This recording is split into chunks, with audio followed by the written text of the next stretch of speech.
Collect requirements. The collect requirements process is the second process in scope management, and this is really all about collecting requirements from stakeholders. On different projects, there are multiple ways requirements could be collected: interviews, focus groups, surveys, but not every approach to collecting requirements needs to be used. The PMI just give you a laundry list as options. So let's take a look at what this process is all about. It's all about documenting requirements and mapping those requirements to requesters. So the inputs to this are the scope management plan, which we've talked about, the requirements management plan, which we've talked about. These help you in collecting requirements, giving you direction on how to collect requirements. The stakeholder management plan lists out how to keep stakeholders engaged, and one of the ways to keep them engaged is to get them involved in the collection of the requirements. If you don't speak to the people who need the deliverable to collect requirements, you're setting yourself up for failure, aren't you? So you want your stakeholders to be engaged, and you want that plan for how to keep them engaged to be used as you collect requirements. Remember, they have preferences. Then we've got the project charter, which has some high-level requirements to start with, and we have the stakeholder register. So we need our plan, but we also need our stakeholder register, which has the actual list of these stakeholders who the project could affect. All right? So let's take a look at our tools and techniques here. Tools and techniques. We have a laundry list of these, and all of these are not meant to be used on every single project. Interviews. Being able to rapidly gather data, sitting down in a group interviews, or one-on-one interviews, focus groups, which have some certain pre-qualified people to attend, facilitated workshops, which brings cross-functional teams together to explore requirements and make decisions regarding them, group creativity techniques.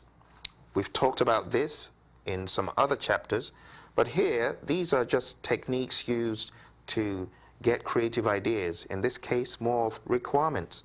Brainstorming is one of those, and there are many others. Lateral thinking and so on.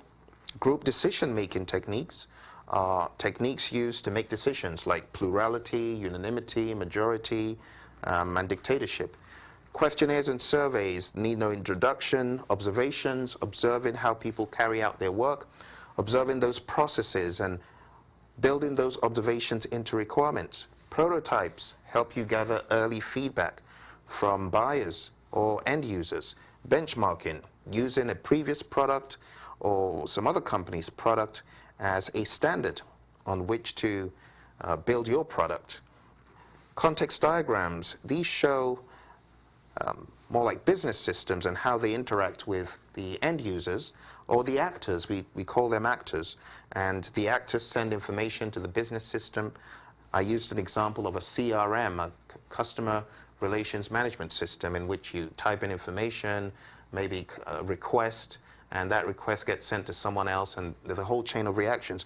But context diagrams show those business systems and how they interact with the end users or the actors who put information into it or take it out.